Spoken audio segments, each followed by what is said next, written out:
Hi everybody, welcome back to the channel. This is going to be a bit of a random blather, but on a subject that to me is quite important. Those of you visiting this channel will be aware, presumably, of the fact that it is called the Monoglot. For those of you who haven't guessed, yes, I am of course poking fun at this gigantic proliferation, this gigantic sprouting up of so many people on YouTube who claim to be polyglots. I myself have spent an awful lot of time and energy in my life studying foreign languages, and I'm even quite good at some of them.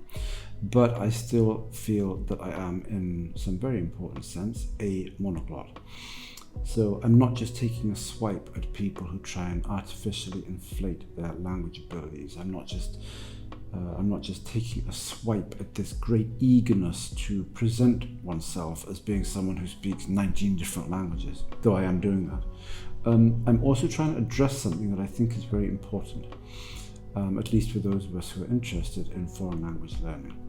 It seems to me that if you grow up monolingually speaking only one language, then unless you are some sort of freakishly talented language learner who puts an awful lot of time and energy into certain languages, preferably languages closely related to your own, then you are always in some very important sense going to be a monoglot, by which I mean your level of ability in your own native language is always going to be so far beyond your level of ability in any language that you may learn that really there's only one language that you're genuinely good at. And I say that as someone who speaks Japanese pretty well, who speaks Russian pretty well, Spanish pretty well on a good day, who's learning Chinese. You know, my ideal state of affairs is probably to keep working on my Russian, my Spanish, and my Chinese over the next however many years to get to a point where I have a solid C1 level of ability in all of those languages. I mean, I've been a C1 certainly in Japanese for decades, but I'd like to get all those languages to that sort of C1 level, and I'm close to it. I'm relatively close to it. It's not just over the horizon there, but it's not that far off either. And I still say that I'm a monoglot. You know, you're so good at your own native language. You're so good at your own native language. Our ability to express virtually anything in our native languages, it's just at a level that sometimes we don't even perceive. You know, there are otherwise intelligent, discerning, sensible people who will say off the cuff, "Oh yeah, you know, when I talk Spanish, man, I just open my mouth and it comes out. I express myself as easily in Spanish as I do in English." Talking about native English speakers here.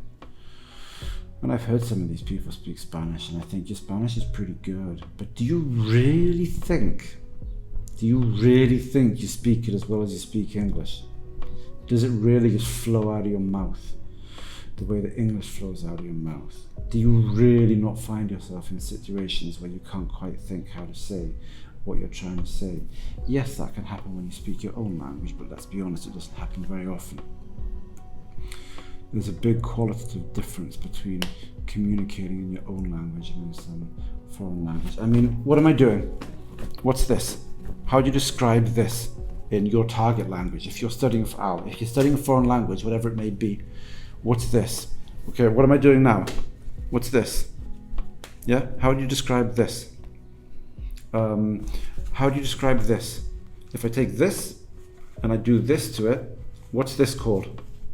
What's this called? What am I doing now? Yeah? Describing physical processes, describing these complex motions, these complex physical gestures, is something that we can do quite easily on the whole in our own languages, but that can be so difficult in foreign languages that we can just barely think how to do it at all. Right, now, okay, could I describe what I just did to that rag there in Russian? I could probably describe some of it to some extent. I would probably have to stop and think for 2 or 3 seconds to dig up some of the necessary verbs. There are things there that I would understand if I heard them, you know, to crumple something up. Yes, I know these verbs, but I use them so infrequently that I would have to stop and think how to conjugate them. Oops, I think that one's irregular. How do I conjugate that again? This stuff is not easy, but I don't think it would be very difficult for me to say any of that in English. I'm waving this rag around at random. Now I'm swinging it around in a circle. Yeah. Now I'm crumpling it up in one hand like this. And I've grabbed it by a corner, more or less, and I'm shaking it out like this after having crumpled it up. Not that difficult in your own language. But if you think you're, shit hot at whatever language it is you're studying, ask yourself how you'd say all that. Maybe you can. Maybe you can. This stuff is learnable. If you're learning Turkish, well, the Turks can say that. They can describe that stuff in Turkish. It's not impossible. Yeah, there's nothing that special about it, but it's low frequency language. It's stuff that most of us don't have to talk about very often. And waving that cloth around is one thing, but there are 10,000 other things I could have come up with that would have been equally difficult to describe. And even if you learn the 4 or 5 expressions you need to learn to describe what I just did to the rag, now you have to go and learn 9,999 times 4 or 5 to get the number of expressions you need to describe those 4 or 5 things in these other contexts. Yeah, I mean, the language is vast, the language is huge. And this is just what it's like. This is just what it's like with foreign languages.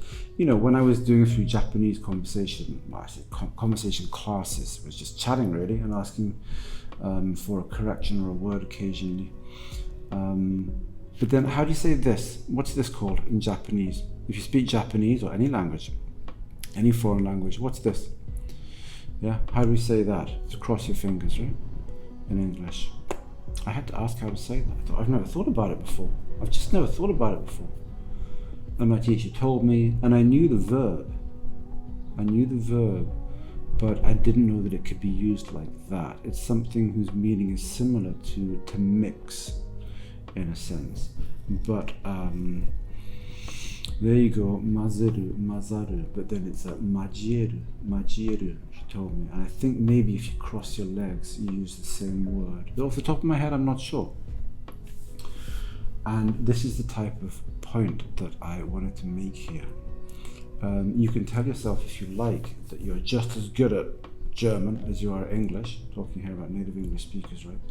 But the chances are that there's a hell of a lot of language that you would not be able to use correctly, accurately, certainly in real time, that the Germans themselves, or the Austrians, or whoever, would just take for granted. It would just be trivial from their point of view. And I think that when we learn foreign languages, we often lose sight of this. We don't realize how good we are at our own languages. We don't realize, relatively speaking, how bad we are at the languages we learn. I'm not saying we're garbage at them. We may speak them very competently in 99% of the contexts that we personally would need to speak them in. But the natives have much broader skill sets than we do. And that's before you start taking other things into account at all. The ability of the natives to speak quickly tends to wildly sort of outstrip our ability to speak quickly in the language in question. If you're having an argument, if you're having a very agitated or animated conversation, it's very difficult to keep up with the natives, especially if you have to use vocabulary and expressions that you're not used to using. What else? The ability of the natives to understand what's being said in context in which there's a lot of background noise, when the sound quality isn't good. Their ability to somehow pick up on what's being said can be incredible, as is your ability to do that with your native language. You've never stopped to think about it, but I can't be the only person who's ended up in a noisy environment, in a pub, something like that, or a restaurant, and started to wonder why I seem to have lost the ability to understand what anyone says. Yeah, that's what it's like with foreign languages. Our ability to understand them when the quality of the sound stream deteriorates is much more limited than it is with our own languages. And I don't know to what extent we can approach that native-like level with foreign languages. I would despair of ever understanding Spanish spoken in... Okay. I don't know that I'd ever be able to understand that sort of Spanish spoken in a noisy environment, even if I spent the next 20 years trying to figure out how to do it. I strongly suspect that there are certain competencies that you can't really develop as an adult. Is this important? Depends what kind of life you live. It'll be more important for some people, less important for others. But it's there in lots of different respects. The passive vocabulary of most natives, even not particularly well-educated natives, is, I think, wildly beyond what most of us can really expect to acquire in our target language if we're studying it as an adult. It depends, Vocabulary, I think, is a relatively tractable problem. If you're prepared to spend 10 years learning every damn word you come across, then maybe you can start to approach native speaker levels of vocabulary.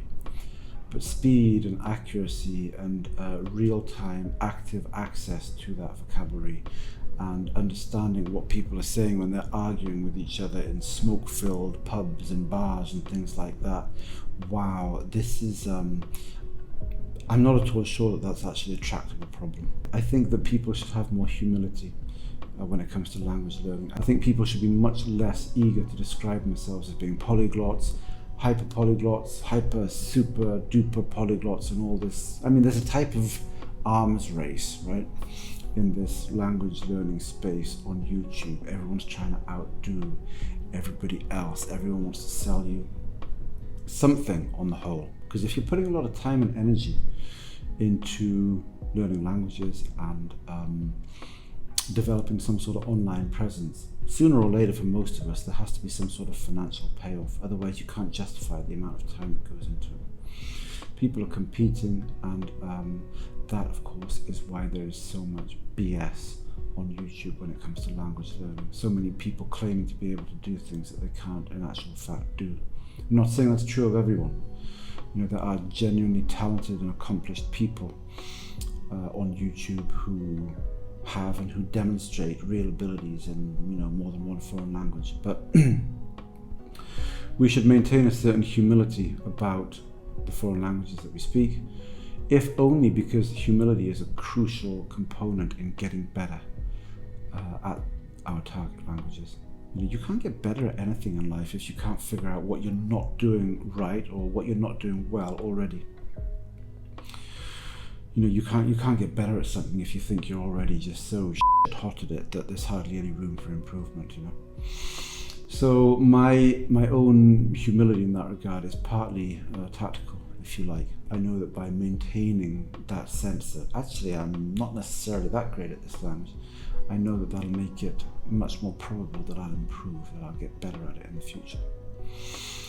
So that was a bit of a blather. Maybe 10 years from now, I'll create another YouTube channel with the incredibly original name of The Polyglot or something like that. But if things pan out the way I expect them to, then I will always be The Monoglot, because I will always be much, much better at English than I'll ever be at anything else. There's a very big difference between our native languages and the foreign languages that we learn to speak, for nearly all of us, nearly all of the time. And on that note, the Monoglot will take his leave of you. Thank you very much for coming to the channel and listening to this video. If you have any questions, disagreements, objections, whatever you may have, you can put it in the comments below, and I will be very grateful for the feedback. So thanks very much, and ciao ciao, bye bye.